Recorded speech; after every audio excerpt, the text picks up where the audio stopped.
Well, a more established and economically vital industry to our state is currently experiencing some COVID-related price fluctuations. Jason Doyle joins us with more on that and what it might mean for your utility bills with winter officially beginning on December 21st. Jason. Rich, going into the winter months, oil and gas prices are up compared to this time last year. But much more than weather determines how much we spend on gasoline and heating bills. The major dip in crude oil prices caused by the news of a new COVID-19 variant over the Thanksgiving weekend is showing signs of a quick recovery. As a result of what happened in Tuesday's trading, what we see a 3% jump in oil prices.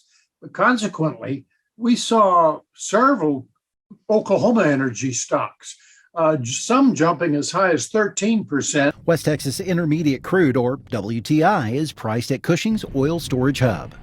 This was the first time in 2 weeks that at least WTI settled over $70 a barrel.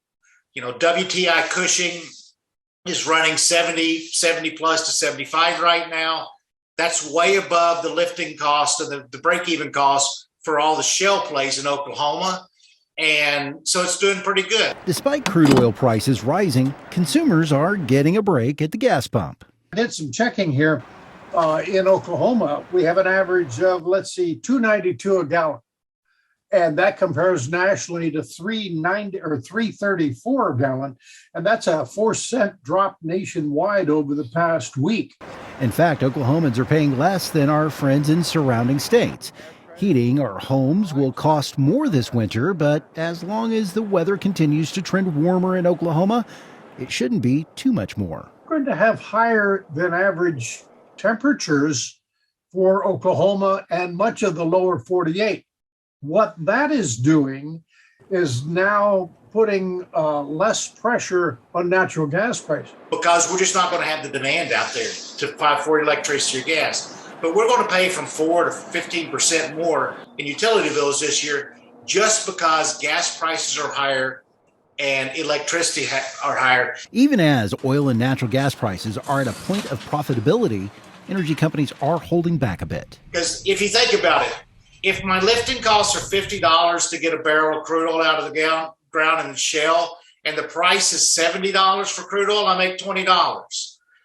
If we produce too much and the price of crude oil falls to $60, for me to make that same $20, I got to produce 2 barrels out of the ground. One contributing factor to the slow but steady nature in Oklahoma's oil patch is that investors are making demands of producers. The shareholders have been pushing the oil companies to make returns on investment, not just drill. Investment in the oil patch is down 25%, and they're expecting it to fall even further. The national companies are not putting the money out there. So investment's constrained, and that's going to lead to future constraints on supply. Another factor keeping U.S. production at a slow and steady pace, government policies toward the oil and gas industry. There's still some headwinds out there, especially when one considers the public policies that are being considered in Washington, D.C., and that could have an effect on Oklahoma going forward. While there is some uncertainty created by the Biden administration policies toward fossil fuels, hiring continues. Over the past 11 months, what we have seen is the slow and steady increase in employment in Oklahoma. We're probably up about 5,000 jobs in direct oil and gas extraction employment, according to the Department of Labor statistics. Simmons says that is 45% of the level of peak oil patch employment in 2014. Oklahoma oil and gas producers are competing for both workers and investors. The employment is slowly coming back into the oil field as well. However, a lot of those jobs have been moved to Texas and New Mexico and some of our peer states that also compete for oil and gas capital. As we move into 2022, conditions should be favorable for increased demand for oil and gas. I just feel that coming off the pandemic is certainly a big factor in bringing back demand. And that's not back fully as yet either, because air travel hasn't reached previous peaks, and that'll certainly affect markets. U.S. demand is about only 0.5% off where it was in 2019 pre-pandemic. That's, 20.6 million barrels per day of petroleum demand in the United States. And EIA forecasts that we could outstrip that sort of demand scenario in 2022.